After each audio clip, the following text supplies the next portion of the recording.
Jadi main Sayyidina. Sayyidina pernah main tuan? Pernah main Sayyidina? Tuh, buat hotel. Lalu jumpa tanah, beli tanah. Tak duit.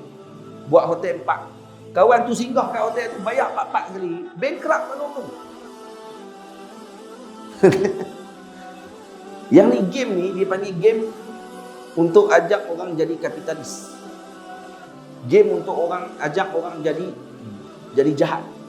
Maksudnya kita fikir duit saja pada kita semua. Tukar. Jangan jadi kapitalis. Nah, main game monopoli. Nama apa monopoli? Memang dia nak monopoli semua.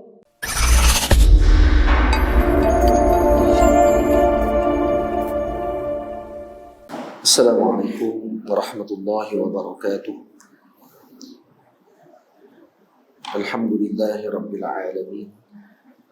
Wassalatu wassalamu ala ashrafil mursalin Sayyidina wa nabiyyina Muhammad bin Abdullah Rasulil Amin wa ala alihi wa ashabihi wa man tabi'ahum bi ihsanin ila yaumiddin. Subhanaka la ilma lana illa ma 'allamtana innaka antal alimul hakim. Rabbi shrah li sadri wa yassir li amri wahlul 'uqdatam min lisani yafqahu qawli. Rabbi yassir wa la tu'assir bi tamim bi khair wa ba'd. Saya muliakan pengurusi Masjid Sungai Tiram, Haji Zamili, para ahli jawatan kuasa masjid, bu ayah, bu abang, kakak, para guru, para asatizah, para pimpinan masyarakat.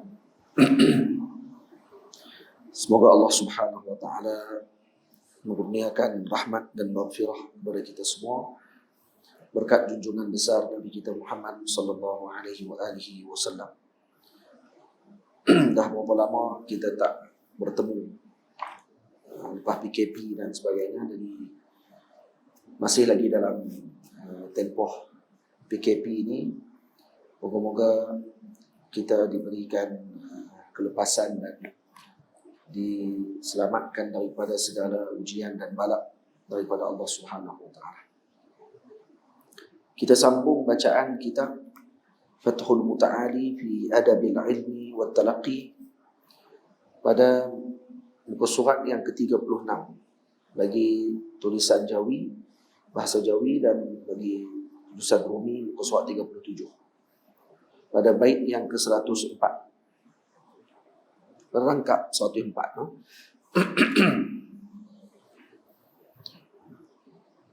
Hafazlah matan yang penting wahai teman, yang menghafaz pasti nanti ke hadapan. Kita masih dalam adab penuntut ilmu. Adab-adab penuntut ilmu yang setelah kita sebutkan agar dibanyakkan dan dipenuhkan masa penuntut ilmu dengan penghasilan ilmu dengan mutalaah, iaitu sentiasa melihat dan menilik kitab pengajian yang dia ikuti, juga dengan membanyakkan hafalan khusus bagi penuntut ilmu. Hafalan yang bagaimana? Hafazlah matan yang penting wahai teman.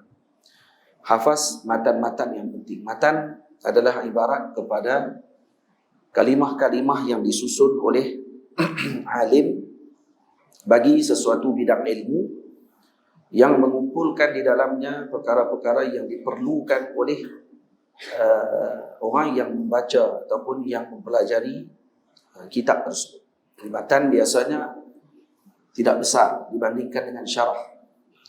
Dia ada peringkat dipanggil matan, yang kedua dipanggil syarah, yang ketiga dipanggil hasyiah ataupun syarah kepada syarah. Ini istilah dalam penggunaan kitab. Dalam kitab mengaji, dia ada sebut matan, dia ada sebut syarah, dan dia ada sebut hasyiah. Dia ada ta'liq, ada tahqiq, ada tadqiq, dan semua istilah-istilah tadi diketahui oleh orang yang menceburi dalam bidang ilmu. Jadi matan ini kalimah-kalimah yang disusun, yang ringkas untuk diingat, untuk dihafal. Dan itu yang penting, yang dikeluarkan isi pentingnya oleh para ulama. Contohnya dalam nahwu, kalau belajar dia akan mula mengaji matan al-ajrumiyah. Contohnya Maka dalam matan Ajrumiyah diletakkan isi-isi penting yang diperlukan oleh penuntut ilmu nahwu. Nahwu apa dia? Ilmu tata bahasa Arab. Kalau dalam matan saraf, contohnya matan bina untuk dihafal. Kalau dalam mantik, contohnya matan Sulam Munawwaq, karangan Al-Imam Akhdari, ada 144 bait ataupun rangkap syair yang dihafal oleh para penuntut ilmu untuk memahami permulaan bagi ilmu mantik. Dan semua ada matan falsafah ada, matan dalam ilmu aqidah seperti Qaridah Bahiyah ada, matan dalam ilmu falak pun ada, matan dalam ilmu tasawuf pun ada seperti Hidayatul Azkiyah, seperti Penawar Bagi Hati. Contohnya ini kitab-kitab matan yang mana dikarang oleh ulama untuk disebutkan perkara-perkara yang penting diperlukan oleh penuntut dalam peringkat tersebut. Jadi yang nak kena hafal apa? Hafal matan yang penting. Nak hafal matan tersebut perlu bertemu dengan guru untuk guru tentukan matan apa yang perlu dihafal oleh seorang penuntut ilmu. Baik, kenapa kena hafal? Yang menghafaz pasti nanti ke hadapan. Itu kata Al-Imam sahib Rahabiyah, kata beliau, fahfaz fa kullu hafizin imam, katanya. Fahfaz fa kullu hafizin imam.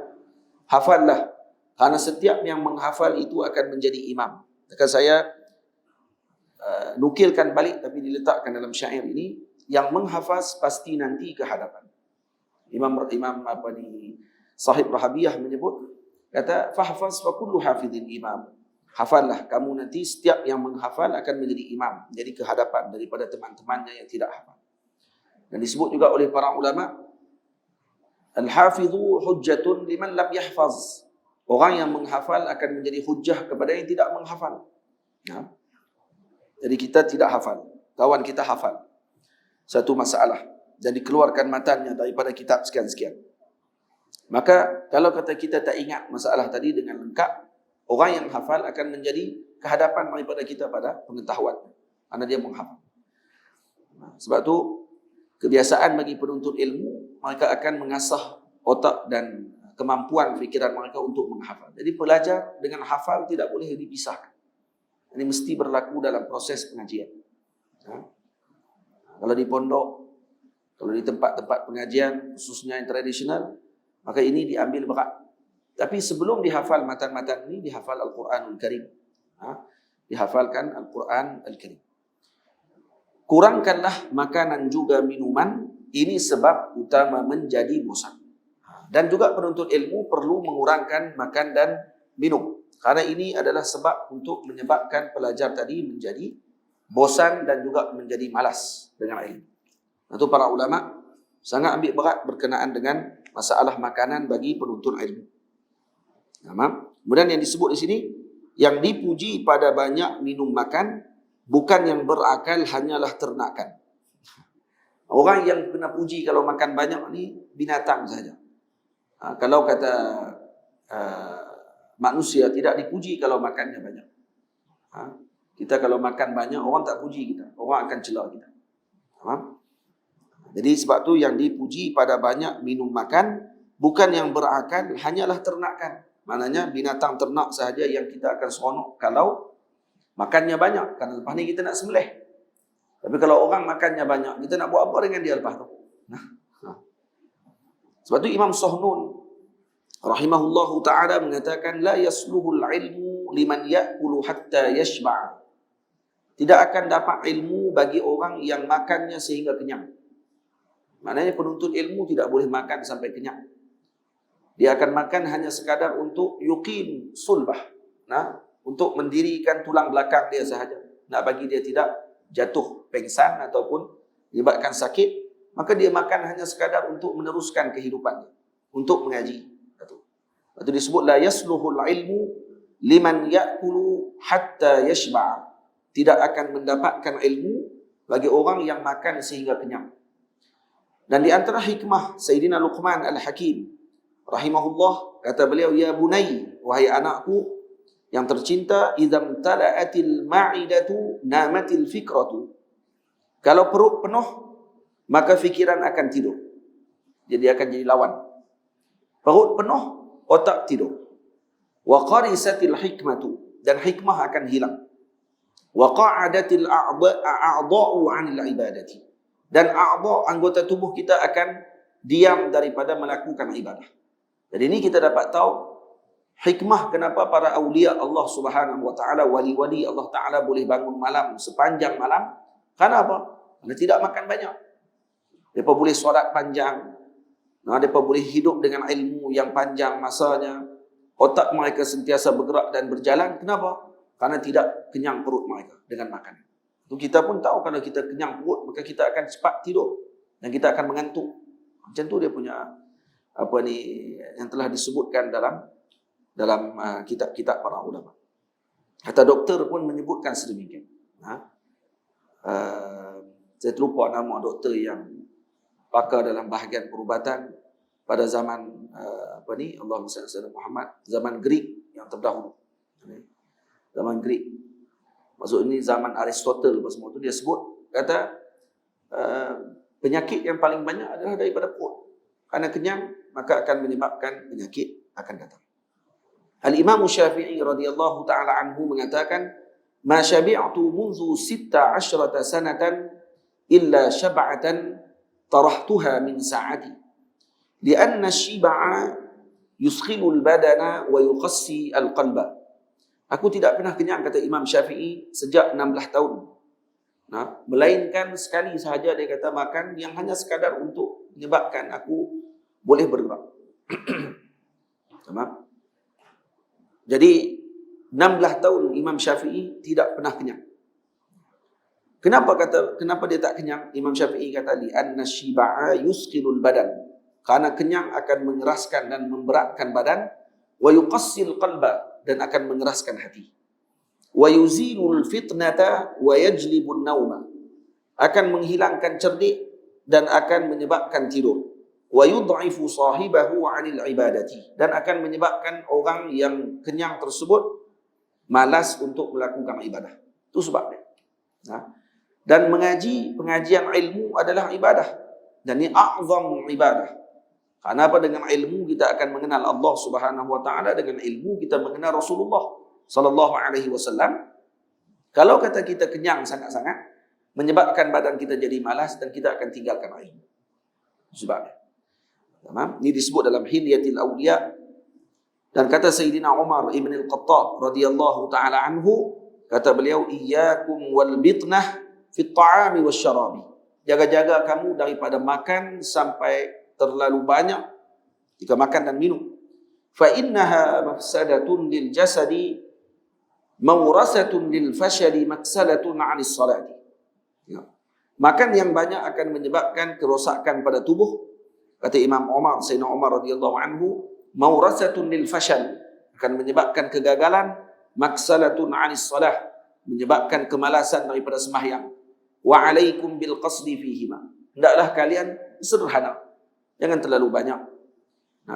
Sikit sangat pun tak boleh juga. Sayyidina Ali radhiyallahu taala anhu kata, jangan selalu sangat makan daging, dan jangan tak makan langsung pula selama 40 hari. Sayyidina Ali radhiyallahu taala anhu wa karamallahu wajhahu alaihi salam menyebutkan nasihat tersebut.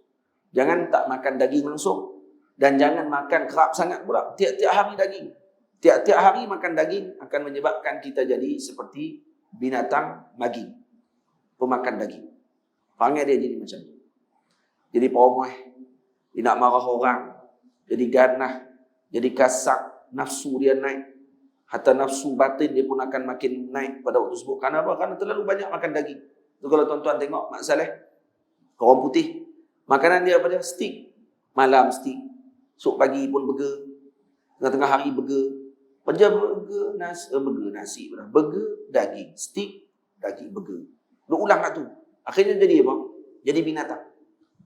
Jadi binatang berarti. Sebab tu kita orang Islam, kita ni adalah semi-vegetarian dia semua. Kita ni adalah semi-vegetarian. Tak terlalu makan vegetarian sangat, tapi kebanyakan kita ni lebih kepada sayuran. Daging kita makan dengan portion yang tidak banyak.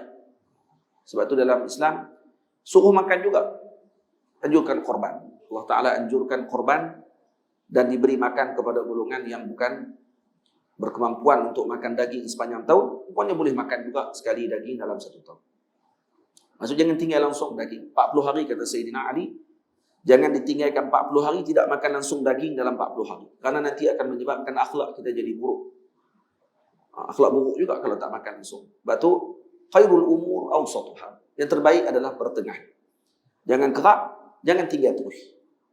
Maksudnya vegetarian sangat-sangat pun tak ada juga. Tak kena juga.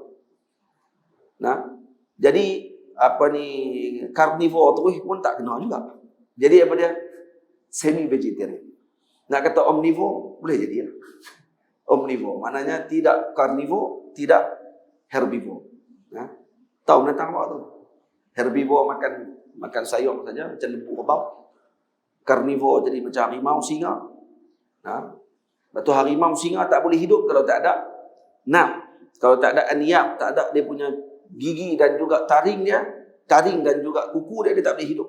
Sebab tu dalam kita punya fiqh mazhab kita Syafi'i, tidak boleh makan binatang yang berkuku dan bertaring. Maknanya apa dia? Binatang yang berburu dengan kuku dan taring, maknanya juga dia tak boleh hidup kalau tidak ada kuku dan taring. Itu maksudnya. Kalau berkuku bertaring sahaja dengan syarat tadi, kalau ada tak boleh makan. Kita tak boleh makan kijang. Kijang ada taring. Kijang ada taring tak? Pernah tengok kijang? Pernah tengok depan mata kijang? Kalau kita makan daging kijang, tengok muka kijang. Kijang taring dia panjang. Ya. Ada kijang dipanggil sebagai dia orang panggil Dracula apa atau nama. Iaitu yang ada wangian tu, yang keluar wangian misik. Kasturi itu keluar daripada pusat dia. Yang tu taring dia panjang.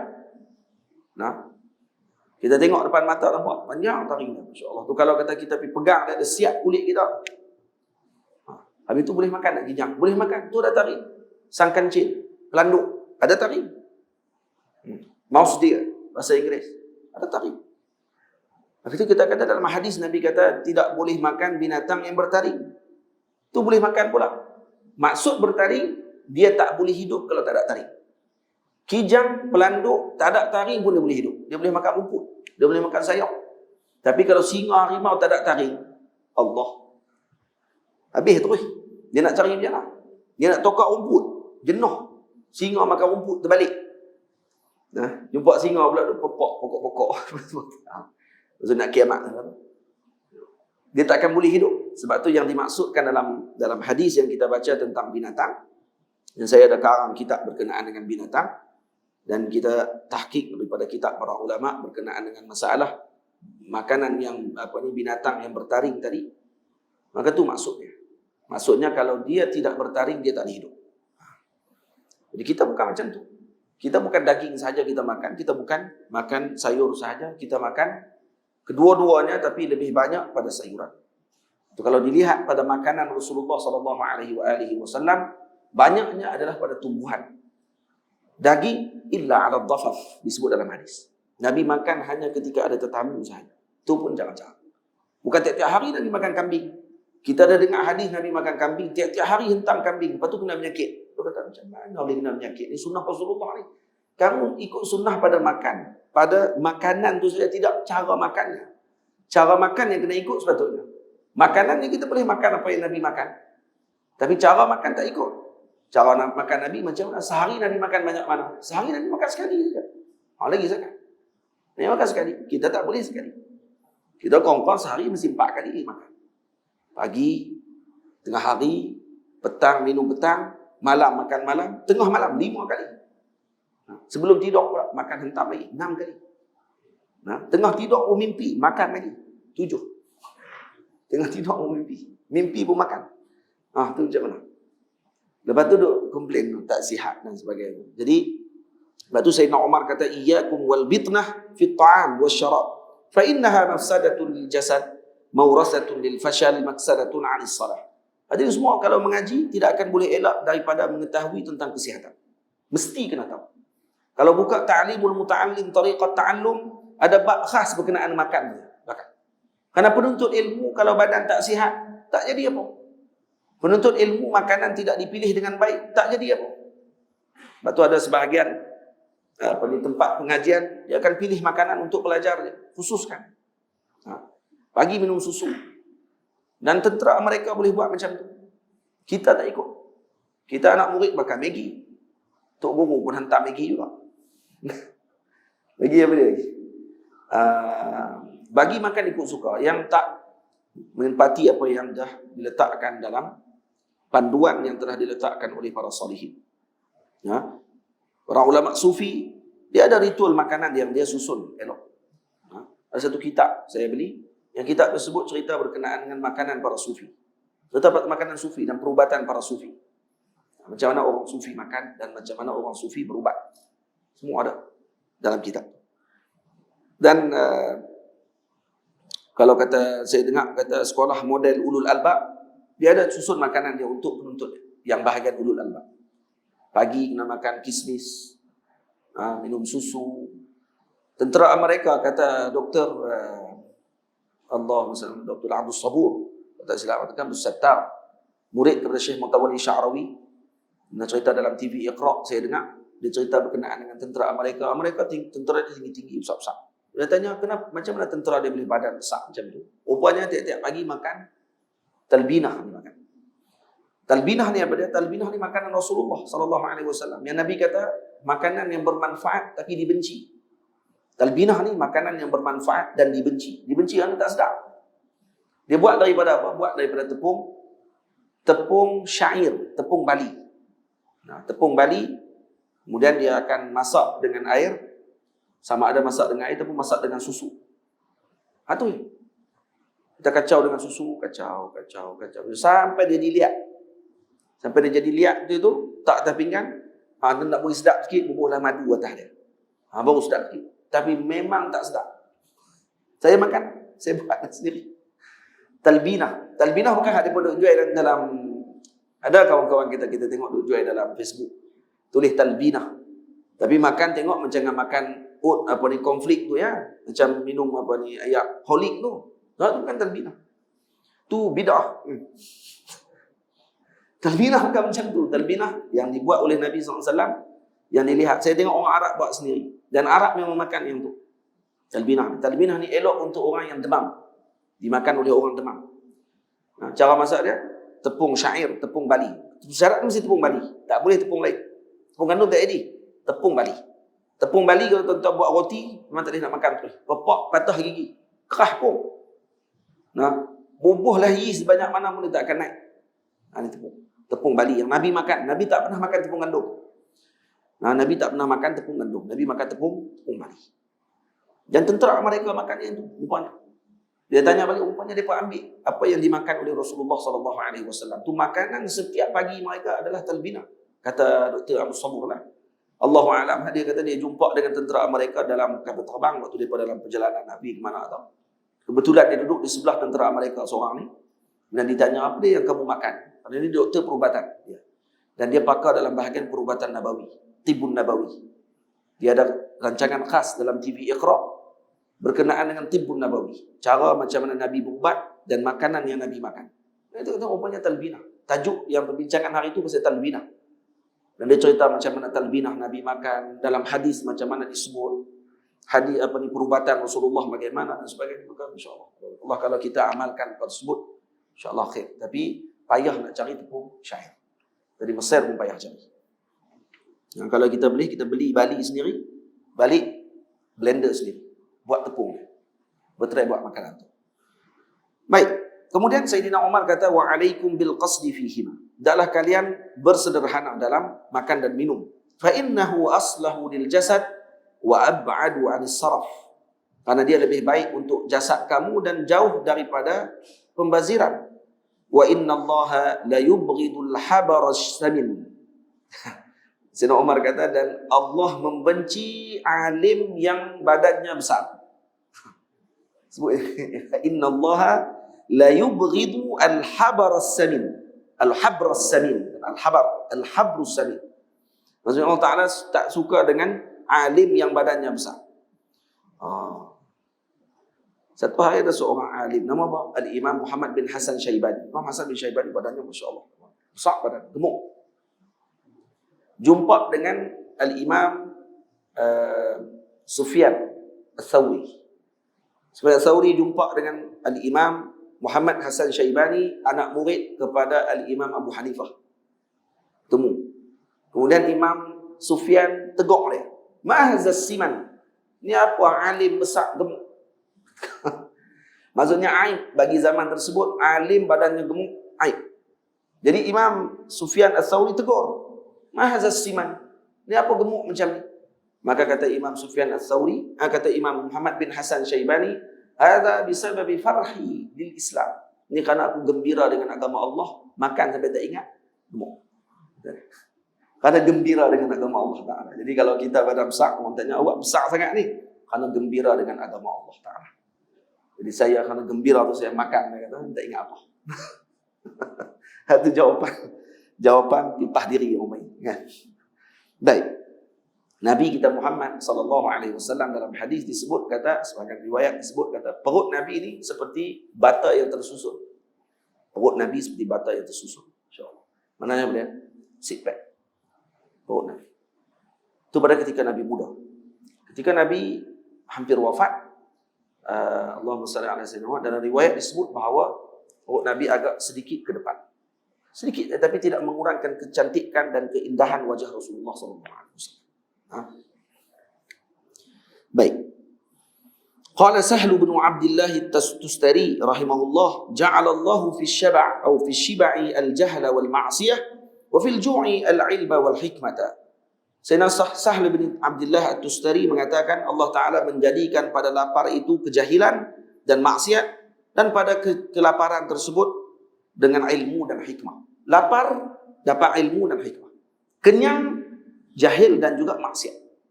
Biasanya orang akan buat maksiat ketika mana perutnya kenyang. Betul, Al-Imamul Ghazali mengatakan bahawa ketika perut ini kenyang, maka anggota badan akan lapar pada ketika tersebut. Maka dia akan buat maksiat.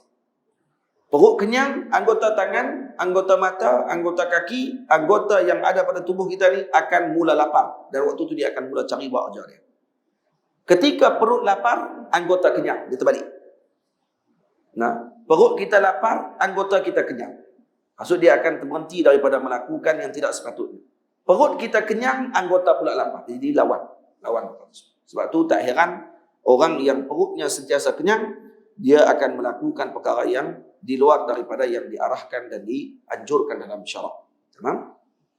Sebab tu dalam syair disebut, ya talibal ilmi bashiril wara'a. Wahai penuntut ilmu, hendaklah kalian wara'. Wahjurin nauma watruki shiba'a, dan tinggalkan tidur dan tinggalkan kenyang.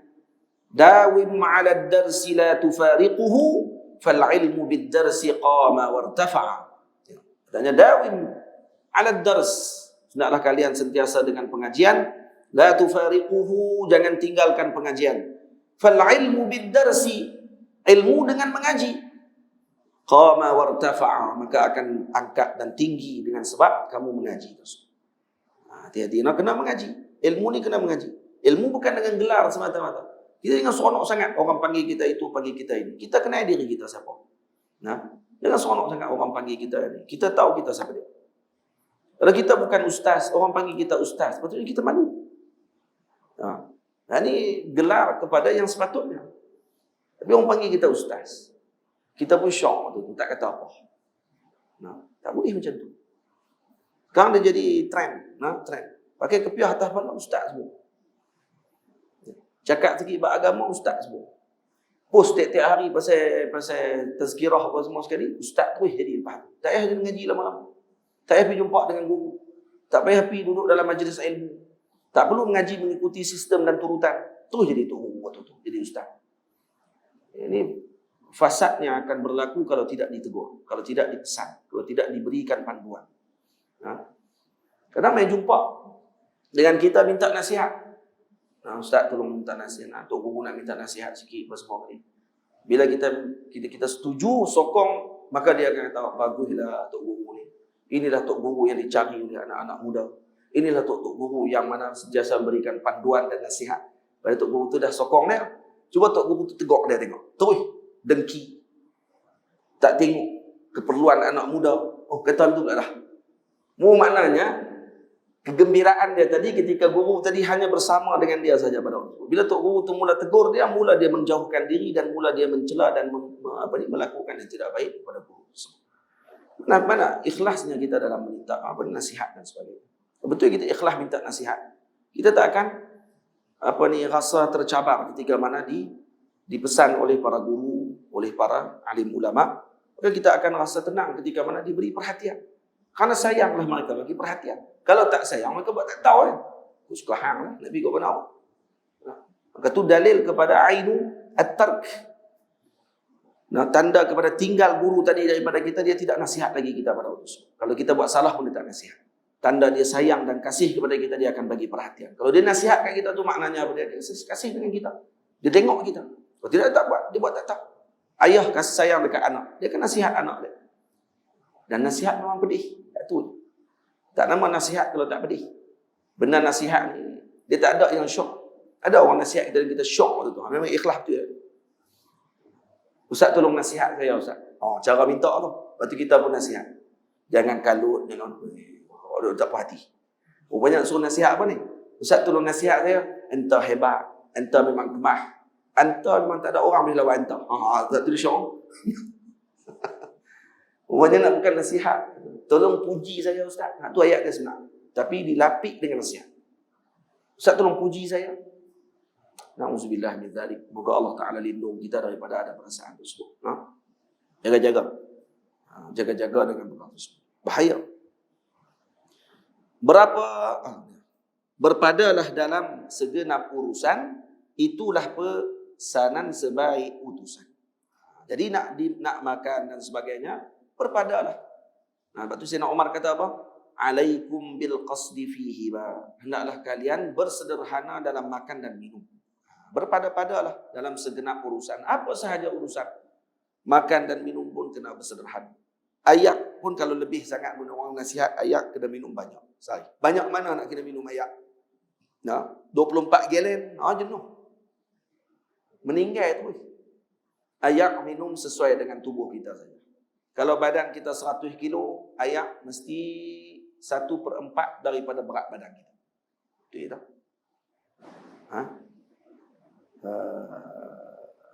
Silap abang. Ayak macam mana dia abang? Saya terlupa lah. Macam mana ayak nak kira? Ayak kalau badan kita 100 kilo, dia kena minum, macam mana orang tak kira, lupa lah. 4. Dia kira 1 liter, 1 liter bersamaan dengan 25 kilo. Macam tu. Jadi kalau berat badan kita 100 kilo, maka kita kena makan ayak sebanyak berapa liter? Berapa 4 liter. Dia tengok setakat liter kita. 1 liter sama dengan 25 kilo.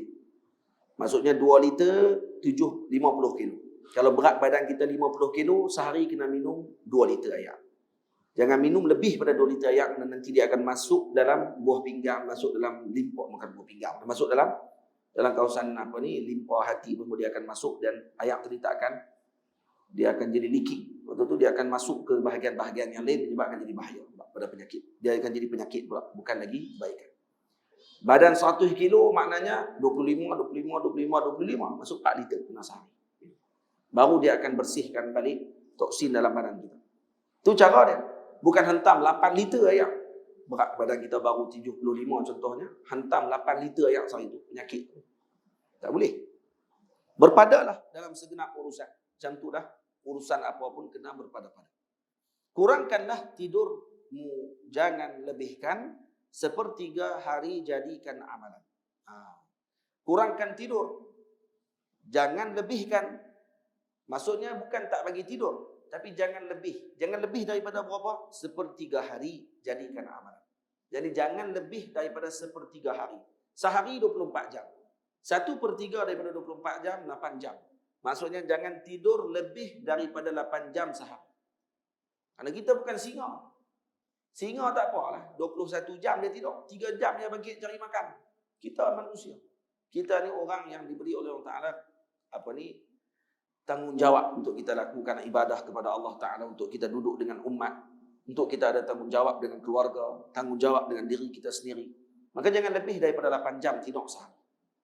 Faham? 8 jam jangan lebih daripada itu. Maksudnya sebab itu saya sebut, kurangkanlah tidurmu, jangan lebihkan. Sepertiga hari jadikan amalan. Jadi jangan lebih daripada sepertiga hari. 1/3 hari, iaitu 8 jam. Maksudnya kalau tidur, kurang-kurangnya 8 jam, ataupun kurang daripada 8 jam. Tapi kalau tak tidur langsung, pun masalah berbahaya. Al-Imam Sayyidi Ma'ul Ainain rahimahullahu ta'ala cerita tentang ayahnya. Ayah beliau, Sayyidi Mamin. Ini orang Mauritania. Sayyidi Mamin rahimahullah, wali Allah Ta'ala. Dan dia kata sepanjang dia duduk dalam pengajian, dia tidak pernah tidur selama 2 tahun. Tak tidur langsung 2 tahun. Bayangkan, dengan ilmu, sibuk dengan ilmu sampai tak tidur. Al-Imam Nawawi rahimahullah ta'ala waktu belajar di Dimashq, tidak tidur selama 2 tahun, meletakkan lambungnya di tanah. Maknanya tidur pun tertidur dan duduk, bukan berbaring. Tak pernah berbaring di Dimashq. Sepanjang pengajian dia tak pernah tidur berbaring. Dia hanya tidur duduk saja. Itu pun tertidur, bukan tidur. Maksudnya duduk. Kalau tengah duduk mengaji itu, tengah duduk menghafal, tengah duduk murajaah balik, tertidur, itu pun nikmat dah. 2 tahun dalam keadaan tersebut. Sayyidi Mamin rahimahullahu ta'ala, ayah Sayyidi Ma'ul Ainain pun sama juga. 2 tahun tak tidur terus. Ketika dia bertemu dengan gurunya, salah seorang wali Allah Ta'ala pada ketika tersebut, saya lupa namanya, disebut dalam kitab Izharul Haq, syarah kepada Isma' wala Taghtarir, kitab Al-Imam Ma'ul Ainain. Dia kata, Tok Guru dia kata kepada ayah dia, boleh tak saya nak minta izin kepada kamu untuk melihat jantung kamu? Boleh tak saya nak tengok? Allah Ta'ala bagi kasyaf kepada Sayyidi, guru kepada Imam Sayyidi Mamin rahimahullah. Boleh tak saya tengok jantung kamu? Kata dia, boleh. Silakan Tok Guru. Dia kata, saya dah tengok dah. Nak minta izin balik ya? Dah tengok dah, dia kata. Sebenarnya jantung kamu telah putus semua urat. Putus dah, tinggal satu je urat. Kamu lah ni bernafas dengan satu urat saja. Sebab apa? Sebab tak tidur. Sebab tak tidur. Karena kan kamu sibuk dengan ilmu sampai menyebabkan bahaya pada jiwa kamu, diri kamu. Dan kamu diberikan oleh Allah Ta'ala dengan karamah, bernafas dengan satu, halin putih itu bukan sesumbat, itu kolesterol. Putih. Dan saya minta kepada Allah, kata tuan guru dia, saya minta kepada Allah Subhanahu Wa Ta'ala agar Allah menggantikan kembali jantung kamu yang terputus tersebut, disebabkan karena kamu sibuk dengan ilmu dan juga untuk menjaga agama Allah Ta'ala. Saya minta kepada Allah, alhamdulillah, Allah jadikan kembali jantung kamu. Hati jantung sambung balik. Berkat guru. InsyaAllah. Jadi Tok Guru minta nak tengok, rupa-rupanya jantung putih habis dah. Tok Guru minta balik kepada Allah, Allah Ta'ala sambung balik jantung-jantung tersebut berkat gurunya tersebut. Ajaib lah kalau kita tengok contoh tu, Masya Allah. Habis ada orang macam tu, tak tidur. Tak tidur sangat pun bahaya juga penuntut ilmu. Hati-hati. Kita bukan macam Sayyidi Mamin. Ada Tok Guru boleh doa kat kita, jantung sambung balik. Takut putus terus ya. Tak ada nak mengajar, tepi dah. Kata bagaimana, tak apa, syahid insya-Allah, mati syahid. Ya, mati syahid. Khair. Cuma sebaiknya berpada-pada. Sebaiknya kita bersederhana. Tidur. Sebab tu di sini saya sebut juga. Nah, jangan langsung tidak tidur wahai teman. Badan otak juga perlu kerehatan. Jadi saya sebut juga macam tu. Maksudnya jangan tak tidur langsung bahaya. Tidur banyak sangat pun tak kena. Tidur banyak sampai lebih 8 jam, ni buang masa. Buang masa kita dan buang kita punya hidup. Tu ada orang duk save duk hantar cerita pasal ada seorang murid tanya dekat guru dia, tuan guru, saya semalam mimpi jumpa ini. Malam tu saya mimpi jumpa sekian lagi. Mimpi jumpa tu lagi. Jumpa Tok Guru ni, jumpa Tok Guru ni. Apa dia tanda dia, wahai Tuan Guru? Tok Guru dia kata tanda dia kamu tidur banyak. Tu ya. Dia duk mimpi ya. Mimpi ni. Tiap-tiap hari dia mimpi. Apa tanda dia tu? Tok Guru kata tanda dia tidur banyak. Tu. Nak mimpi je lah kalau tak tidur. Karena mimpi adalah alamat kepada tidur. Apa alamat tidur? Alamat tidur adalah mimpi. Kalau mengantuk dibezakan nu'as beza dengan an-naum. Kalau mengantuk ni hanya sekadar dia tak tidur lagi, tapi dia dah tak faham dah orang cakap apa keliling dia. Tapi duk dengar orang cakap tapi tak faham apa. Itu mengantuk. Dia kira hukum mengantuk lagi. Tidur ni tak dengar terus ataupun tanda dia mimpi. Alamat saja tak semestinya, sebab ada orang tidur tak mimpi, adakah dia tak tidur? Tak tidur. Kerana dia tak dengar apa. Alamat dia akan terputus terus. Soalnya telinga dia diletakkan oleh Allah Ta'ala dengan penghalang. Padahal tak ada apa penghalang pun. Ini badi' sun'atillahi subhanahu wa ta'ala. Dan juga lutfillahi ta'ala kepada hambanya. Allah Ta'ala tak buat dekat telinga kita ni ada satu lagi penutup untuk kita tutup waktu nak tidur. Tak perlu. Nak tidur macam tu. Seolah macam terputus karan. Putus karan tu, hilang. Lepas tu tidur ni nikmat.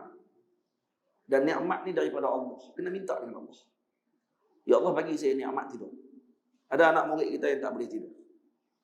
Dia tak boleh tidur. Dan nak tidur tak boleh, susah. Buat macam mana? Minta dengan Allah Ta'ala. Kerana dia yang bagi tidur. Tapi jangan minta tidur terus. Lagi tidur lagi.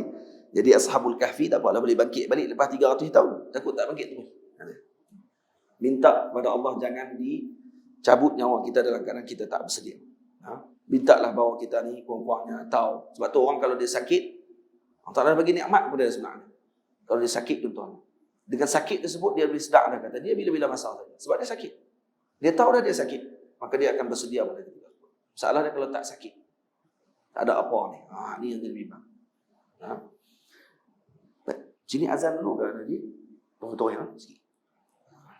Baik. Tuan Haji kata dekat saya, Haji Zabidi kata, Ustaz ngajak sampai pukul berapa pun tak apa. Tapi saya pun takkan letak hati. Saya malam ni saya balik ke Kedah tu. Malam ni kena balik. Tak maaf sungguh dah berapa bulan kita tak jumpa. InsyaAllah lepas ni bulan-bulan kita akan. InsyaAllah. Mau doa lah moga-moga tak ada lagi PKP apa semua. Ya. Masjid mereka jaga sungguh. Tapi kalau hal lain mereka tak jaga apa no. Masjid mereka jaga sungguh lah.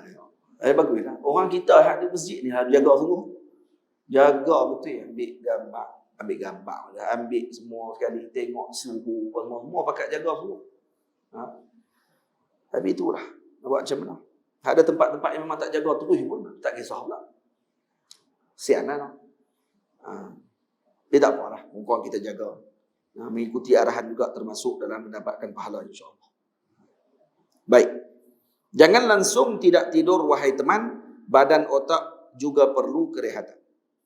Seminggu sekali ambil kerehatan, menghirup udara segar dengan taulan. Ni kena ada juga rehat. Rehat dia macam mana? Kalau mengaji, kena pergi berehat juga.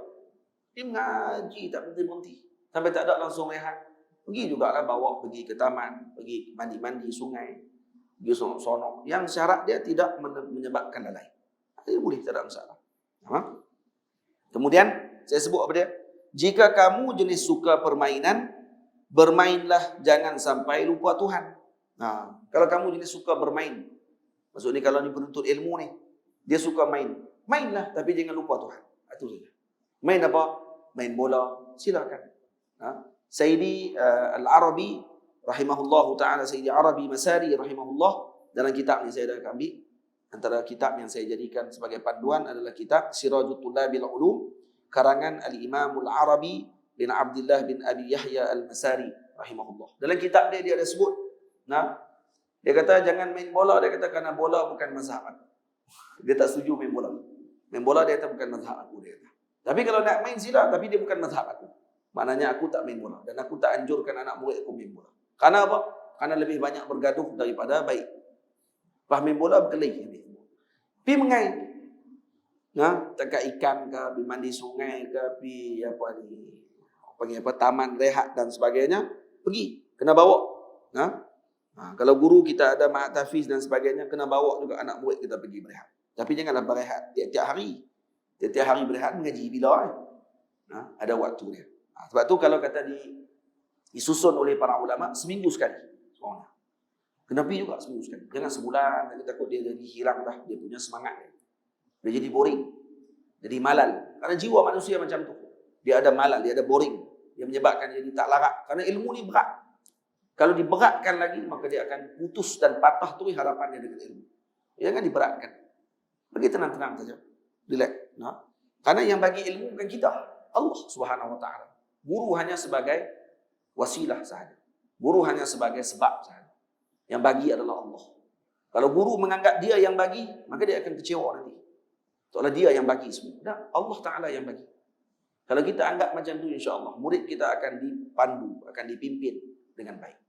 Tapi kalau kita duk sangka kita yang duk bagi, kita yang duk bagi, kita yang duk bagi, lingkup anak murid nanti. Kenapa? Karena kita sendiri merasakan kekitaan, keakuan. Aku pun duk rasa aku, macam mana anak murid tak rasa aku? Maka akhirnya anak murid akan ada keakuan pada waktu tersebut. Aku yang jadi macam ni, aku yang jadi macam ni. Kenapa? Karena tilmiz suratul syekh. Murid adalah gambaran guru. Kalau guru dalam jiwanya seperti harimau, tak akan lahir anak murid sebagai seekor kijang. Anak murid akan lahir harimau juga seekor kijang. Panggil macam tok guru dia. Tapi kalau kata gurunya seperti merak yang cantik, elok dan sebagainya, maka anak murid nanti akan keluar sebagai itu. Jika kamu jenis suka permainan, bermainlah, jangan sampai lupa Tuhan. Ada satu permainan, saya pernah tengok kawan saya, dia pernah post di Oxford. Dalam museum Oxford ada permainan sufi zaman dulu, disimpan. Apa dia permainan dia? Dam ulak. Rupanya dam ulak ni permainan sufi. Kita duk main bodoh-bodoh kan. Tok dadu pakai lawan lompat 1 2 3 4, ada tangga, naik tangga, syok. Tak, ada permainan sufi sebenarnya. Allahu a'lam macam mana permainan dia. Mungkin permainan dia ada maqamat dia. Untuk sampai ke peringkat yang 100, dia ada maqam-maqam yang kita kena lalui. Setiap maqam tu, dia maqam yaqadah contohnya. Kena sedar dulu. Hal-hal. Hal yaqadah, hal taubah, kena taubat. Kemudian baru datang sabar, redha dan sebagainya. Kena naik ke maqamat. Bila sampai dekat ulang, tengok-tengok kena turun balik. Dia ada pula dia punya cara dengan kena istighfar. Contohnya, kalau kamu dah tahu maksudnya, kamu telah naik kepada maqam tapi kamu telah dicuri oleh syaitan yang berupa ular ni, akhirnya kamu jatuh balik ke bawah. Maka bila jatuh balik ke maqam bawah tadi, kamu kena istighfar kepada Allah Ta'ala. Jadi main bukan main saja, main dengan istighfar. Main dengan selawat, main dengan apa semua. Baru main. Ini main Sayyidina. Sayyidina pernah main tak? Pernah main Sayyidina tak? Tuh, buat hotel. Lalu jumpa tanah, beli tanah. Tak duit. Buat hotel 4. Kawan tu singgah kat hotel tu, bayar 4 sekali. Bankrupt balong tu. Yang ni game ni, dia panggil game untuk ajak orang jadi kapitalis. Game untuk ajak orang jadi jahat. Maksudnya kena fikir duit saja pada kita semua. Tukar. Jangan jadi kapitalis. Main game monopoli. Nama apa monopoli? Memang dia nak monopoli semua. Jadi kita main macam mana? Main cara sufi. Bila tak buat hotel 4 biji, elok kawan tu singgah kat tempat kita, tanya, nak duduk berapa bilik malam ni? Sebilik banyak ni. Ikut harga tanah. Sebilik banyak ni. Boleh kira. Belajar kira-kira pula. Panjanglah sikit daripada game hak biasa kita nak main tu. Lepas tu dia kerja main tarik. Ikut nasib. Duit tak ada, tarik nasib. Tengok nasib. Allah kena gadai pula dah. Itu game yang boleh menyebabkan orang tu akan terjiwa dengan jiwa tersebut. Itu kadang-kadang benda-benda jadi kena hati-hati juga. Kalau kata kita nak main, sebab dia kadang membina sikap dan peribadi. Sebab tu kalau game ulak yang dia ajak tadi ni, saya tengok, rupanya ada permainan sufi main macam tu. Permainan sufi main. Dan ni tak ada lah benda macam tu. Anak-anak muda semua pakai main game lah. Tak ada lagi nak duduk dengan orang. Dulu kita main juga 7 kasut. 7 tin. Lepas tu ada semangat pasukanan. Tak ada lah ni semua duduk main game. Pakai duduk kat rumah aku, duduk kat rumah aku, kita pakai main. Lepas tu pakai lawan maki pula. Ini yang berlaku. Zaman ni zaman yang ajaib. Jadi kena hati-hati. Dan kita kena perhati elok-elok anak-anak cucu kita. Tamam. Itu mengaji ni benda berat. Jadi kena ada rehat juga. Sebab tu saya sebutkan sekali panduan yang telah disebutkan oleh para ulama bagaimana dalam pengajian. Jika kamu jenis suka permainan, bermainlah, jangan sampai lupa Tuhan. Perhatikan makananmu wahai teman, menguatkan atau mengurang ingatan. Ini masuk bab makanan pula lagi sekali lagi. Kalau nak makan, khati elok-elok. Jangan kita makan makanan ini yang menyebabkan ingatan kita akan jadi kurang. Karena modal utama bagi penuntut ilmu adalah akal fikirannya. Kalau yang ni lemah, maka akan menyebabkan lemahlah pengajian daripada Allah. Dia akan tertinggal, dia akan jadi lemah semangat. Maka kena perhati elok-elok. Maknanya para ulama tidak hanya melebihkan satu sudut saja pada sudut spiritual. Juga melihat pada sudut yang bersifat material. Makan dia macam mana. Karena ini semua membentuk kepada jiwa peribadi kita. Sebab tu dalam Al-Quran bila Allah Ta'ala sebut berkenaan amal soleh, didahulukan dengan makan. Ya ayyuhalladzina amanu kulu minat tayyibat wa'amalu solihah. Kulu minat tayyibat dulu. Makan yang baik-baik. Baik-baik di sini apa dia? Yang halal. Tayyibat minal yang halal maksudnya. Makan yang halal. Kemudian wa'amalu solihah. Baru buat amal soleh. Allah tak kata ya ayyuhalladzina amanu i'malu solihah wa kulu minat tayyibat. Tak. Karena itu para ulama mufassir mengatakan bahawa amal soleh adalah imbal balik kepada makan yang kita makan. Kalau makanan kita baik, maka amal soleh akan lahir daripada makanan tersebut. Maksudnya hasil makanan kita amal soleh. Lain daripada apa yang kita makan tadi, yang bukan baik, maka tidak akan melahirkan amal soleh. Sebab tu makanan pasar sangat dibenci oleh para solihin. Kenapa? Karena khali ani zikir. Karena tidak ada zikir. Biasanya dimasak oleh orang yang lalai.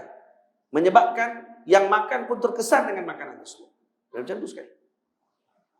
Makanan pasar. Sebab tu kalau kita tahu di pasar tadi ada orang peniaga ni memang dia ni ahli zikir. Dia memang ahli selawat. Kena beli kat dia. Walaupun tak sedap. Kenapa? Karena dia masak dengan selawat. Oh, tu Syekh Iman patut, Syekh Ammar patut laku kerana dia masak dengan iman. Nasi apa? Biryani. Tapi mahal. Jadi, kena perhati benda tu dengan baik. Ada seorang alim, seorang penuntut ilmu, waktu dia mengaji, yang hantar makanan dia ayah dia. Al-Imam Syafi'i sepanjang belajar di Madinah Al-Munawwarah dengan Imam Malik, ibu dia akan hantar makanan daripada Makkah. Roti disiapkan oleh ibunya, bekal disiapkan oleh ibunya. Siapa-siapa yang balik daripada Madinah, yang nak pergi musafir ke Makkah, ke Madinah balik untuk berniaga dan sebagainya, ibu dia akan bagi bekal tadi, suruh dibawa kepada Imam Syafi'i. Jadi Imam Syafi'i hanya makan bekal ibunya saja. Tak makan yang lain. Macam tu sekali. Ada seorang anak, waktu duduk di pondok, dia dalam kitab Ta'limul Muta'allim dia cerita. Anak ni duduk di pondok, duduk di tempat pengajian. Satu hari ayah dia datang ke pondok dia dan tengok waktu tu ada roti daripada luar. Maksudnya roti daripada pasar ada dalam bilik dia. Ayah dia tak cakap dengan dia 3 hari. Ayah dia dah janji 3 hari sekali akan hantar makanan. Dalam 2 minggu sekali, 2 kali akan hantar makanan. Maksudnya harapkan dia makan roti. Roti dia tahan. Jadi bila roti tahan ni boleh tahan 3 hari, 4 hari, kemudian hantar pula yang kedua. Satu hari si ayah datang, tengok-tengok anak ada roti dalam rumah. Ni bukan roti ayah dia. Bukan ayah dia buat. Bukan ayah dia marah. Marah ayah dia tak mau cakap. Tak cakap 3 hari. Anak ni main minta maaf kat ayah. Minta maaf ayah. Bukan roti saya. Saya sentuh pun tak roti. Memang dia tunggu tak makan. Roti siapa? Roti kawan saya. Kawan pondok saya yang lain, dia mai ke bilik saya, dia bawa roti. Dia nak bagi saya roti tu. Tapi saya tak makan, dia kata. Cuma dia bawa roti tu, dia tertinggal kat bilik saya. Saya tak makan. Apa kata ayah dia? Wahai anakku, kalau kamu warak, kawan kamu tak buat macam tu kat kamu. Maknanya kamu tak warak. Lepas tu kita kadang-kadang bila duduk dengan kawan-kawan kita, kalau kata kita ni orang yang warak, jaga, orang tak akan main-main dengan kita bercakap benda yang bukan-bukan depan kita dan sebagainya. Tapi kalau kata kita pun tidak warak, maka orang akan bercakap ikut suka. Orang akan buat apa saja depan kita. Karena kita sendiri tak jaga. Ya, itu sampai macam tu sekali ulama dulu jaga bab makan. Karena tu mereka jadi. Kita sekarang ni yang tu kita paling tak jaga sekali. Susahlah. Sungguh. Orang yang bukan Islam, mereka nak merosakkan orang Islam ni, sekarang je makan. Bab makan. Sayyidina Umar kata, kami tidak bimbang dengan solat malam kami. Kami bimbang makanan yang kami makan waktu siang. Kalau kami tak bangun malam, maknanya siang kami tadi ada masalah dengan makanan. Yang kami bimbang makanan kami, bukan solat malam kami. Karena kalau makanannya elok, malam kami akan dipenuhi dengan ibadah. Kalau malam tidak bangun dengan ibadah, maknanya siang tadi lingkup dengan makanan yang tidak diberkati oleh Allah Ta'ala. Macam tu. Itu penanda aras. Penanda aras bagi solihin adalah bangun malam mereka. Kita tak bangun malam langsung, maknanya penuh perut dia dengan macam-macam. Bukan masalah tak bangun, bangun. Tapi tak sembahyang. Bangun kita. Bangun kencing dia. Bangun kencing. Lepas kencing, tidur balik. Tak pun bangun-bangun, kata, malah kencing. Tidur balik. Bangun dah. Kencing pun malah. Tidur balik. Jadi bukan bangun malam ni bukan benda yang kita kata boleh, semua orang boleh buat. Tak. Semua orang boleh buat. Dan memang benda yang paling suka untuk dilakukan. Faham? Paling suka.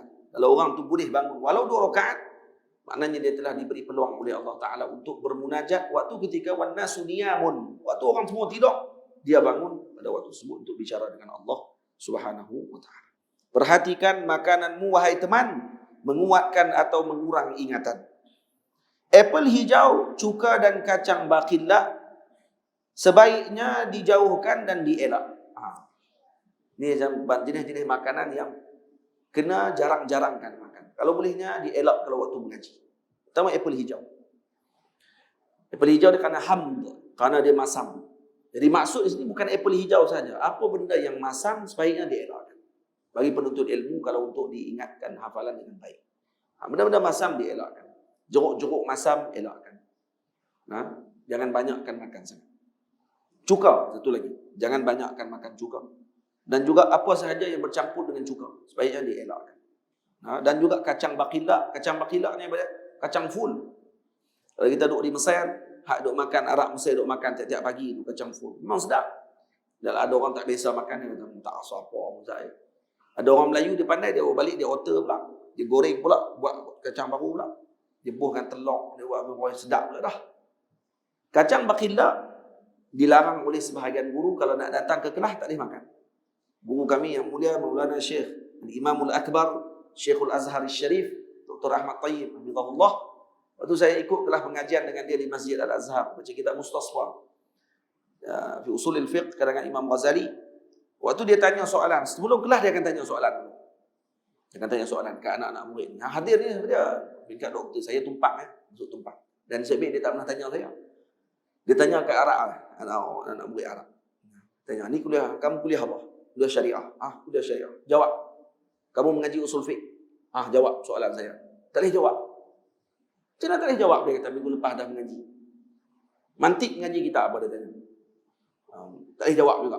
Kalau masalah mantik tak boleh jawab. Dia marah dulu. Kemudian dia tanya, kamu makan apa pagi ni? Kamu makan full? Terus dia tanya, kamu makan kacang tu? Kacang full? Itu kan makanan uji masyarakat Mesir. Dia baru makan yang tu pagi-pagi. Dia kata, aku haramkan. Pada hari Selasa, sebelum kelas aku, tak boleh makan kacang full. Kata dia. Tak boleh. Haram, kata dia. Nak mai kelas aku, jangan duk makan kacang. Mai dulu ke kelas, lepas tu nak makan-makan. Dia kata. Mai kelas dulu. Jangan makan kacang. Kerana kacang tu mewarisi lupa. Dalam kacang tu dia ada selulosa dipanggil. Dia ada satu bahan yang dipanggil selulosa. Selulosa ni kalau kita makan, yang pertama dia cepat kenyang. Perut kita akan cepat kenyang. Dia jadi berat. Sebab tu orang makan kacang full dia boleh tahan sehari. Azhar, anak-anak murid di Azhar zaman dulu waktu duduk dalam Masjid Azhar, dia ruak yang ada dalam Masjid Azhar, mereka hanya diberi makan 2 kali sehari. 2 kali. Dan 2 kali itu roti dengan kacang full. Makanan dia. Pagi sekali, petang untuk nak masuk malam sekali. Dapat roti seorang 2 keping. 2 keping siang, 2 keping malam. Itu makanan Azhariyun. Itu zaman dulu. Zaman dulu lah tak ada lah. Dan dalam tu dia letak kacang full. Kenapa letak kacang full? Karena dia ada selulosa. Selulosa ni sejenis bahan yang ada dalam kacang tersebut yang menyebabkan cepat hadam. Dan dia cepat kenyang. Dan dia juga boleh menyebabkan mengantuk. Dan dia juga boleh menyebabkan kita jadi lupa cepat. Dia ada bukhur. Dia macam ada asap wak yang dia akan naik daripada perut.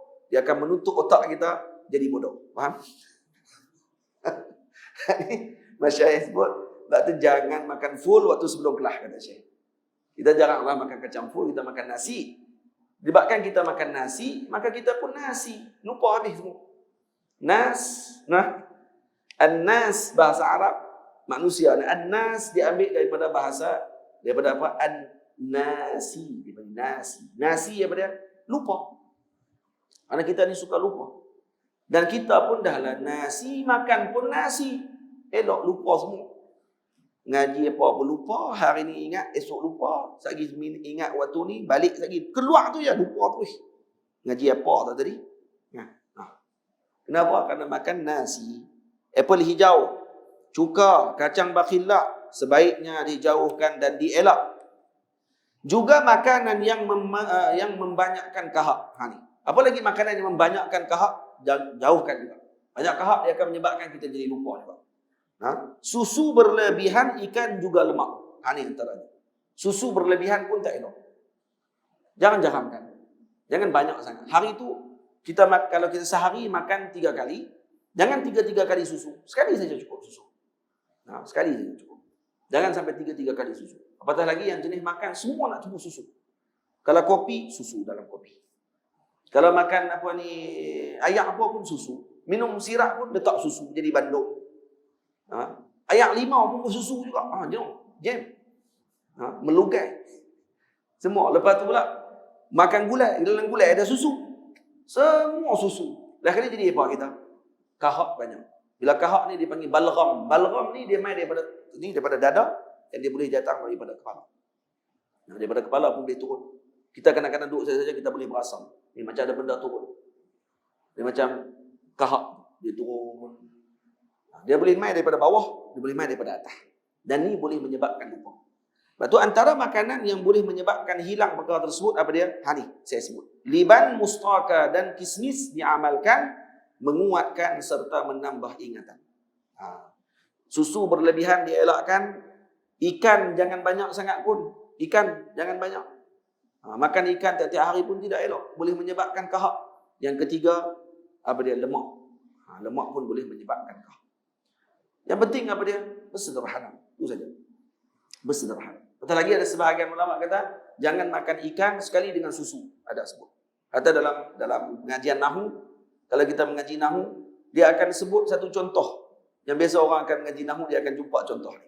La tashrabil laban, la tashrabil laban, apa dia? La tashrabil labana wa ta'kulis samaka. Boleh baca 3 wajah. La tashrabil labana wa ta'kulis samaka. La tashrabil labana wa ta'kulas samaka. La tashrabil labana wa ta'kulis samaka. Wa ta'kulus samaka. 3 baca. Dan ketiga-tiga makna dia beza. Kalau kita mengaji nahwu kita tahu. Apa beza 3 tu? Kalau ada orang sebut kat kita, la ta'kulis samaka wa tashrabul labana. Betul orang seorang lagi kata, la ta'kulis samaka wa tashrabal labana. Apa makna pula? Jadi ta'kulu, hak ni ta'kula, hak ni ta'kuli. Mana satu ni? Itu kena mengaji nahwu. Mengaji nahwu. Kalau kita mengaji nahwu, kita akan tahu beza 3-3. Sampai bagi contoh tu, sebagian ulama bagi contoh tu. Contoh tu diberikan, maksud jangan digabungkan ikan dengan susu. Jangan digabungkan ikan dengan susu. Tapi bezalah pada maksud. Saya bagilah jawapan dulu. Nanti kalau tuan-tuan mengaji nahwu, tuan-tuan jumpa balik. La ta'kulis samaka, la nafiyah. La nahiyah. Kalau la nahiyah, maknanya dia akan menjazamkan fi'il. La ta'kuli. Maksudnya ta'kul.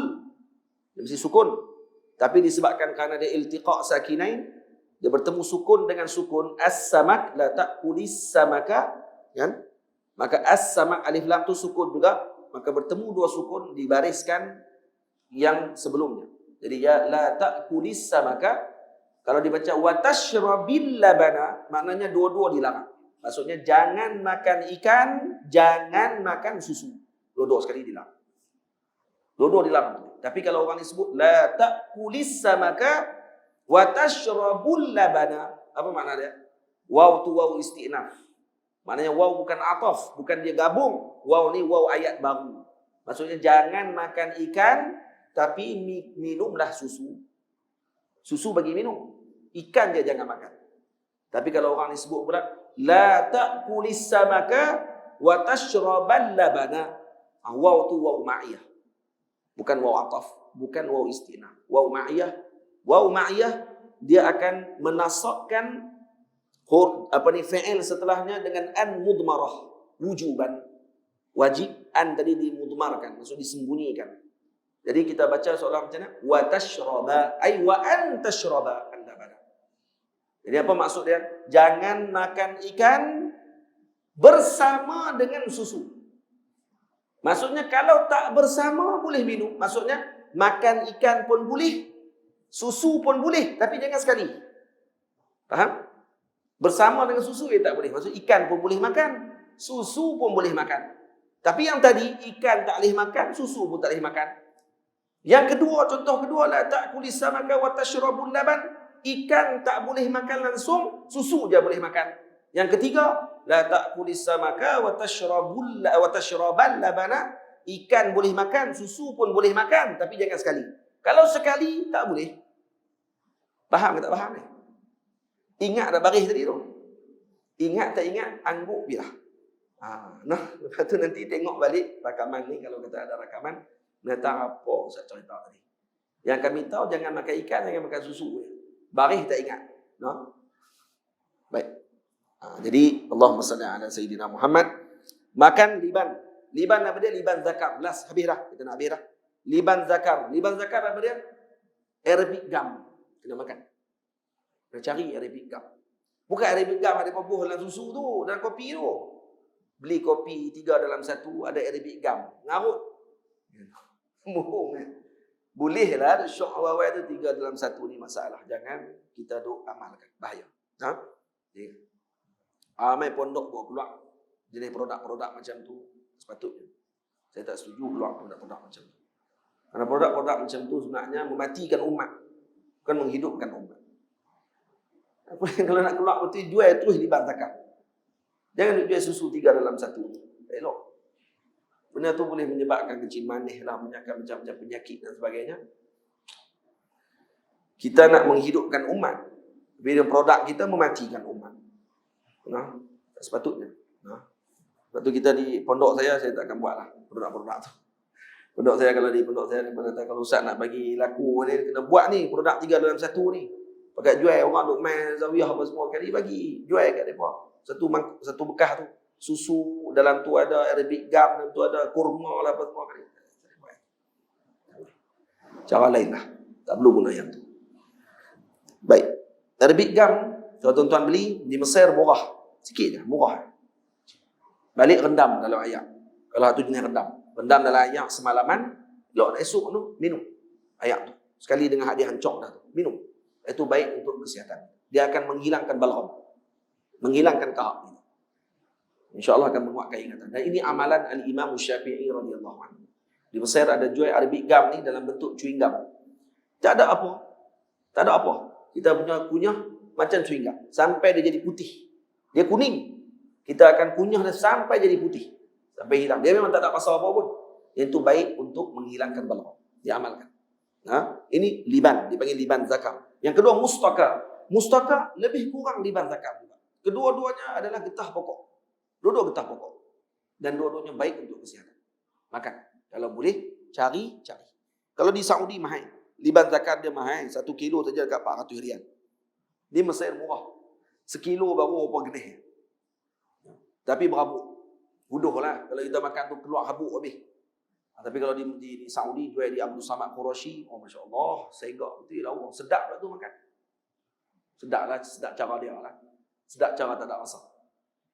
Itu libat zakar. Elok kalau kata diamalkan oleh kita semua. Dan kismis. Kismis dia amalkan pada setiap hari satu kali makan dengan ala riq. Maksudnya bukan dengan air. Dengan minum, tanpa minum air. Kalau minum air pula, kismis jangan banyak. Kata ulama, kismis kalau terlalu banyak akan memerlukan air yang banyak pula. Sebab dia akan jadi panah. Tengkok kita jadi panah, kita kena minum air. Minum air, maka akan hilanglah dia punya faedah dia. Karena tujuan kita makan tadi, untuk mengelakkan daripada kena air yang banyak, ni minum pula banyak lagi. Akhirnya jadi hilang faedah. Maka makan sehari 7 biji. Ataupun 14 biji. Ataupun 21 biji. Jangan lebih-lebih.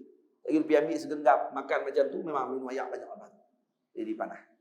Hilang faedah dia. Baik. Jadi ini antara perkara yang perlu dilakukan oleh para penuntut ilmu. Jadi di sini kita dapat faham ibu ayah semua, penuntut ilmu bukan hanya sibuk dengan ilmu, tapi mereka juga sibuk dengan mengetahui perkara yang menjaga tubuh badan mereka bagi mendapatkan faedah dalam ilmu. Jadi tak salah kalau penuntut ilmu kata kami nak mengaji saja. Bab-bab ni nak ambil berat berapa? Tak, kalau kitab ulama tak akan tulis dalam kitab mereka tentang masalah makan dan minum, khususnya bagi penuntut ilmu. InsyaAllah kita akan bertemu pada bulan hadapan.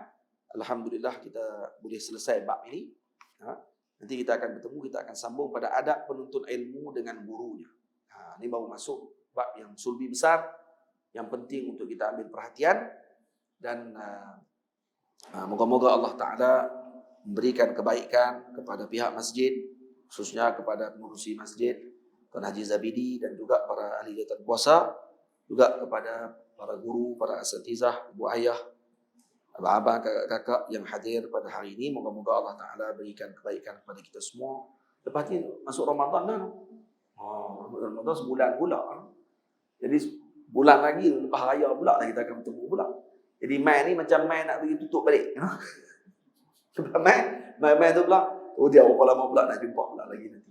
Tuan saya jemput nanti kalau ada rezeki pergi ke pondok. Alhamdulillah baru-baru ni dah piling, dah tutup buku bakat Mai. Kemudian anak murid pun dah ada. Dah ada 11 orang anak murid yang rasmi. Lepas tu ada 2-3 orang yang tidak rasmi, yang duk main mengaji dan sebagainya daripada luar. Mereka ada sewa rumah di situ. Yang tetap ada 11 orang lah. Daripada mula mengaji dah dekat 3 bulan dah. Dah hafal matan Imriti, matan Nahu dah hafal. Dan doa lah moga-moga Allah Ta'ala bagi semangat kepada mereka. 4 tahun tak boleh balik. Ini tahun pertama mereka tak boleh balik 4 tahun. Dah mula lah insya-Allah. Jadi kalau ada rezeki peluang, pergilah berjalan ke pondok saya di Peduh. InsyaAllah saya jemput tuan-tuan semua pergi ke sana. Baik, setakat itu dulu. Wassallallahu ala sayyidina Muhammad wa ala alihi wa sahbihi ajma'in. Saya minta izin dulu tuan-tuan, kami perjalanan jauh lagi. Jadi saya dah solat jamaah lah. Jadi saya minta izin. Jadi tuan-tuan tengok saya keluar ni kata, tak semayang Ustaz. Semayang dah. Kami memang musafir. Jadi hatu nanti akan mengaji tu adab dengan guru tu nanti insya-Allah.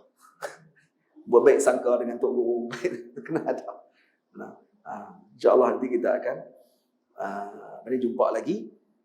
Jazakumullah khairul jazak. Assalamualaikum warahmatullahi wabarakatuh. Bismillahirrahmanirrahim. Alhamdulillahirabbil alamin. Wassalatu wassalamu ala asyrafil mursalin wa ala alihi wa sahbihi ajma'in. Rabbana atina fid dunya hasanah wa fil akhirati hasanah wa qina adzaban nar. ربنا زدنا علما وسع برزقنا وبارك لنا فيما رزقتنا واجعلنا محبوبا في قلوب عبادك وعزيزا في عيونهم وجعلنا وجيها في الدنيا والآخرة من المقربين يا كثير النوال وحسنا في عالي قائما بلا زوال يا مبدئا بلا مثال فلك الحمد والمنة والشرف على كل حال وصلى الله على سيدنا محمد وعلى آله وصحبه أجمعين والحمد لله رب العالمين. السلام عليكم ورحمة الله وبركاته.